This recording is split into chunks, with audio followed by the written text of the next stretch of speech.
કે આનો વિચાર પણ નથી આવતો જે વાત કરી, અને માર્કેટની અંદર સિકંદરના દીકરાઓ જ આટા મારે અને પાપ કર્મમાંથી હંમેશા એ મુક્ત હોય, સત્વગુણી માણસ હોય, બહુ સાત્વિક એટલે ભગવાનનો ભગત નહીં, એ વાત આખી અલગ છે.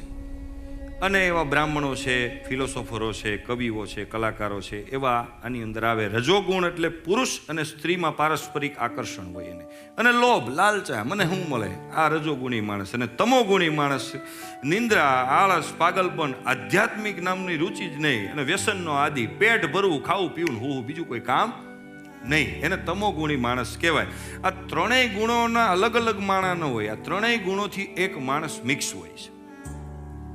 એવું ન હોય કે આ ગુણનો એક પરફેક્ટ માણસ છે, ત્રણેય ગુણો બધામાં હોય, કોઈમાં વધુ ઓછું હોય, બરાબર. દાખલા તરીકે સત્વગુણ એટલે શું કે સત્વગુણી કોઈ ડૉક્ટર હોય, એની પાસે કોઈ અડધી રાતે કોઈ વ્યક્તિ જાય, મારી બૈરીને સિઝર કરવું પડે એમ છે, એવી પરિસ્થિતિ છે, તો ડૉક્ટર એમ કે કાંઈ વાંધો નહીં, હાલો તમ તારે. એમ ન કે મારા પૈસા આટલા થાય, કારણ કે પૈસા તો મળવાના જ, સમજો તમે. પણ રજોગુણી માણસ હોય એ ચોખવટ કરે, પૈસા તો મળશે, એ ચોખવટ કરે, હા ભાઈ સાહેબ પૈસા મળશે, આવી ચોખવટ કરે કે પૈસા મળશે. અને તમોગુણી માણસ હોય, પૈસા આપો તો હું ઓપરેશન કરું, ડૉક્ટર એમ કે કોઈ દર્દીને પૈસા આપો તો હું ઓપરેશન કરું. ત્રણેયના નસીબની અંદર 5,000 રૂપિયા લખ્યા જ છે, તો જ એ ન્યા મોકલે ઈશ્વર, કારણ કે એના નસીબમાં લખેલા છે, આવે છે. પણ આપણી પ્રકૃતિ પ્રમાણે આખા કર્મો બને છે. તમે જો, ત્રણેયના નસીબમાં 5,000 રૂપિયા લખ્યા હોય, પણ સત્વગુણી માણસ છે ને એ શાંતિથી પ્રાપ્ત કરે છે. રજોગુણી માણસ છે એ કચવાઈને, કોકને કચવાઈને પ્રાપ્ત કરે, કોકનું હૃદય દુભાય એ રીતે પ્રાપ્ત કરે છે. અને તમોગુણી માણસ છે એ કોકનો જીવ બાળીને પ્રાપ્ત કરે છે. આપણે સારું કર્મ કરીએ, ખરાબ કરીએ, બંધાવાનું ફિક્સ. ઘણા લોકો કે મને કોઈ અપેક્ષા નહીં, હો ત્યાંથી જ બંધાણું, તું બોલ્યો ને મને કોઈ અપેક્ષા નહીં, ત્યાંથી જ હલવાનું, તને અપેક્ષા છે, તારા મોઢામાં આવા શબ્દ નીકળે નહીં, કારણ કે તે સત્વગુણી માણસ જોયો નથી, એટલા માટે તને એની ઓળખ નથી. આપણે ભાઈ નિસ્વાર્થ કામ કરી નહીં, નિસ્વાર્થ નહીં, તમારા હૃદયમાં જે છાપ છે ને નિસ્વાર્થ છે એનું નથી કરતા. ત્રણેય રજોગુણ, તમોગુણ ને સત્વગુણ દરેક પ્રકારના કામ કરીએ છીએ. સત્વગુણ છે હોનાની હાકળે બંધાયેલા છે, ભાર તો આપણને લાગે જ છે. ઘણા લોકો સારું સમાજ સેવાનું સારું કામ કરે, બરાબર, તોય એને એક પીડા હોય કે ગામ મને આમ કેમ કરે છે, આમ કેમ કહે છે, શું કામ? એ બંધાયેલો છે, બરાબર. તો આ ત્રણ ગુણથી કામ કરે છે. એ કોઈ એમ કે સારું કામ કરે, એ હોનાની હાકળે બંધાયેલો. રજોગુણી માણસ છે એ ચાંદીની હાકળે બંધાયેલો, તમોગુણી માણસ છે એ લોખંડની હાકળે, પણ બંધાયેલો ત્રણેય. હવે કોઈ એમ કે હું હોનાની હાકળે બંધાયેલો છું ને ગૌરવ લે તો ખોટી વાત છે, ભાર તો એને લાગે છે. પણ આ બંધનમાંથી મુક્તિ કોણ અપાવી શકે? જે બંધાયેલો ન હોય. અને બંધાયેલો કોણ નો? એક ભગવાન, ભગવાનના ભગત અને સિદ્ધ સાધુઓ. આ ગુણો પ્રકૃતિના ગુણમાંથી બંધાયેલા નથી હોતા. કર્મ કરે છે પણ કર્મ કરવાની છાપ એના હૃદયમાં પડતી નથી, એટલે એકદમ ખુલ્લો આઝાદ થઈને ફરે છે. આખી ભગવદ્ ગીતામાં તમામ ધર્મ ગ્રંથોને છૂટા પાડતો જો આ એક ગ્રંથ હોય, અને ભગવદ્ ગીતા જો બેસ્ટ કહેવાતી હોય, તો એક જ સેન્ટેન્સ ઉપર કે કામ કરવાનું, મોજમાં રહેવાનું, કોઈ પણ અંદર છાપ નહીં છોડવાની, આ ફિલોસોફી ઉપર ભાર ભગવાને ભગવદ્ ગીતાની અંદર આપેલો છે. એટલા માટે આ ભગવદ્ ગીતા અલગ તરે છે. અને ગુરુની જરૂર લેવી પડે જે બંધાયેલા ન હોય. આપણે પ્રશ્ન થાય કે આટલા બધા, આ બધું ભગવાનનું છે, આપણે એના સંતાનો છે, તો આટલું દુઃખ શું કામ છે? Not punishment. ઈશ્વર આપણે સંતાનો છીએ, આ પ્રકૃતિ છે, આપણે અહીંયા જ રહેવાનું છે. This is not punishment, is treatment. આ ટ્રીટમેન્ટ છે. અને આ કરવા પાછળનો ભગવાનનો અતિ શુદ્ધ પ્રેમ છે આપણા પાછળ. શું કામ? કે ભાઈ આ કરે છે, વસ્તુની જરૂરિયાત પૂરી નહીં પાડે, દુઃખ થાય, ઠાકશે, તો ફરી પાછો આવશે, એના બાપની ઓળખશે કે હું તારો બાપ છું. અને આપણે બધા શરણાગતિ ક્યાં લઈએ છીએ? સમાજ, મા બાપ. આ વિષયમાં વાતો કરવામાં આપણને શરમ આવે છે કે આવી બધી વાતો શું કામ કરવી જોઈએ, પણ નહીં સાહેબ, આ વાતો બહુ જરૂરી છે. અને આ ગીતા કોર્સ પછી આ વિષયમાં વાતો કરજો, આ વિષયમાં જગતમાં ખુલ્લીથી વાતો કરજો, કારણ કે તમને ખબર પડી ગઈ છે કે આપણો બાપ કોણ છે, એટલે શરમ નહીં રહી. આ વિષયમાં બે ધડક વાતો કરજો, કોઈ મૂંઝાયા વગર. એ ભગવદ્ ગીતા હવે સમજીએ આપણે. મૂળ કર્મ. કર્મ એટલે કે જ્યાં ગમે એ કાયદો હોય ત્યાં વહીવટ હોય. રેલવેની અંદર તમે જાઓ એટલે વહીવટ હોય, કાયદો હોય, જ્યાં પણ કાયદા વ્યવસ્થા હોય ત્યાં વહીવટ હોય. બસની અંદર, ઘરની અંદર, આ હોલની અંદર નિયમ છે 12 વાગે પૂરું કરી દેવાનું. આ બધી જ જગ્યાએ કાયદો હોય. જ્યાં કર્મ હોય ત્યાં કાયદો હોય. આ વસ્તુ ફિક્સ રાખો.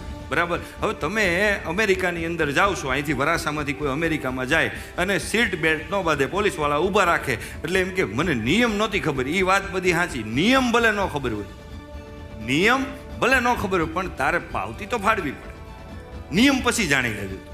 એવી રીતના ભૂલ કરો એટલે એનું ફળ તો મળે. પછી તમે ગમે એમ કે ભૂલ થઈ ગઈ એટલે ફળ ભોગવવાનું. એટલે કર્મની વ્યાખ્યા એ છે સમયરૂપી સાક્ષી અને નિયંત્રણ દ્વારા ભૌતિક પ્રકૃતિના 3 ગુણોમાં આવીને કર્મ કરવામાં આવે. આ ભૌતિક પ્રકૃતિ રજોગુણ, તમોગુણ અને સત્વગુણ, ત્રણેય ગુણ હરેક વ્યક્તિમાં છે.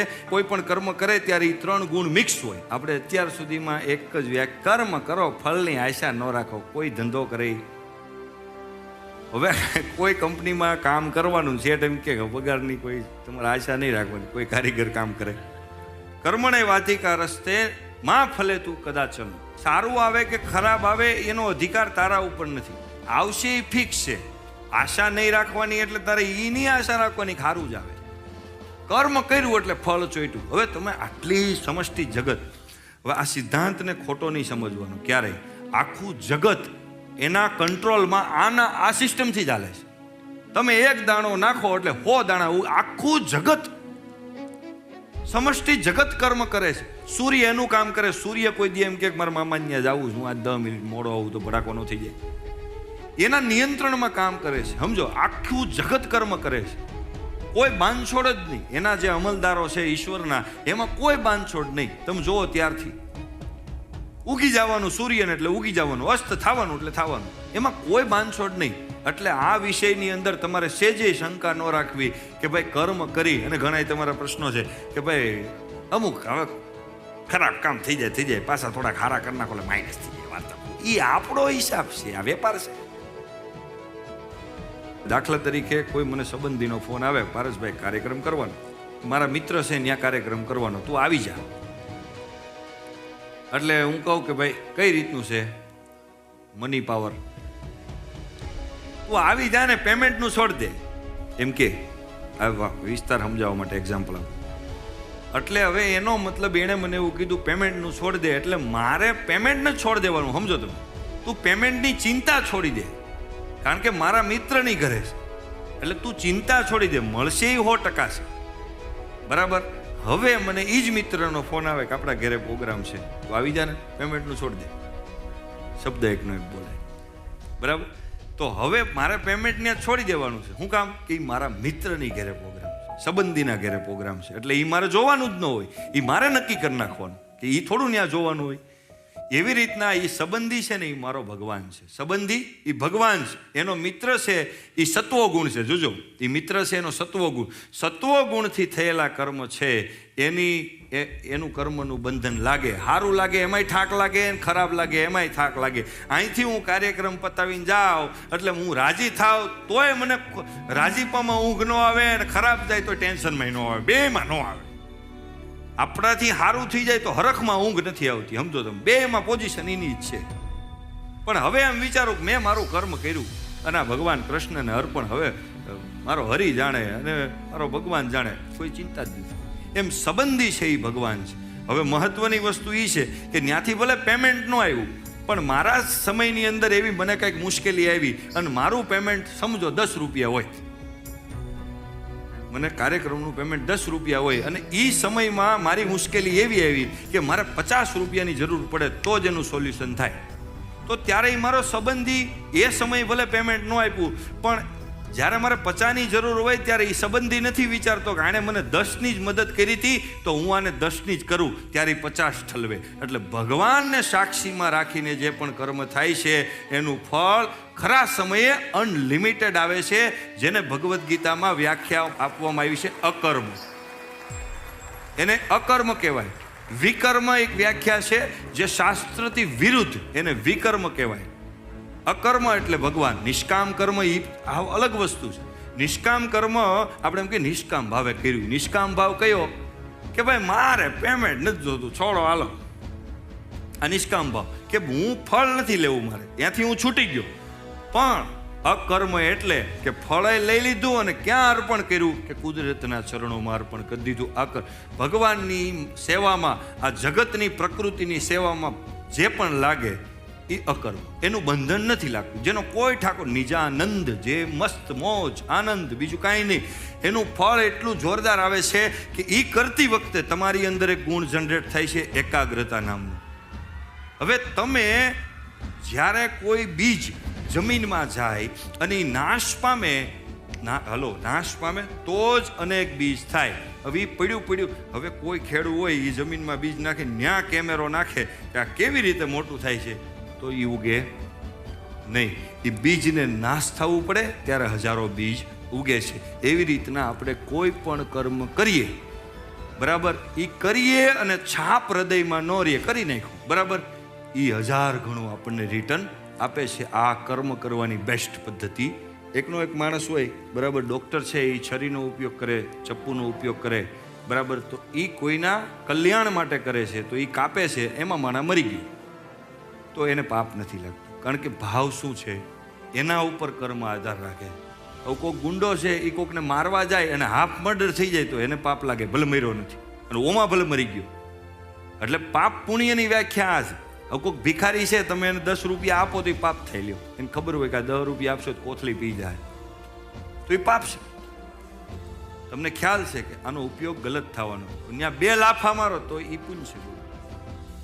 રાજા ભરથરી 92 લાખ માળવાનો ધણી, એણે બધું ત્યાગી અને ભગવાનના રસ્તે, હવે આ બધું કાંઈ જોઈ નહીં એમ કરીને ત્યાગ કરી દીધો.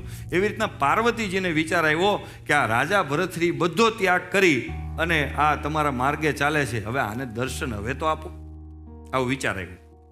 એટલે ભોળાનાથ કે, શિવજી કે એને દર્શન નથી આપવાના. એ કે પણ એ ત્યાગ છે આટલો બધો અને ભિક્ષા માગીને ખાય છે તો એ લાયક તો છે જ, એનું તપ તો પાક્યું જ કહેવાય એમ. તો હવે પત્નીને તો બહુ આપણે સમજાવાય નહીં, પ્રેક્ટિકલ જ આપણે કહેવું પડે, સમજાવવું પડે. ભોળાનાથે પછી કાંઈ વાંધો, ભિક્ષાન દેહી, એટલે ભરથરી માગેલી ભિક્ષા આપી દે. ભરથરી ભૂખ્યા રહીએ. બીજે દિવસે પાછા ભરથરી ભિક્ષા માગીને આવે, બરાબર, ત્યાં ભોળાનાથ આવીને ઊભા રહી જાય કે ભિક્ષાન દેહી, આ ભિક્ષા આપે. માગેલી ભિક્ષા ભરથરી આપી દે.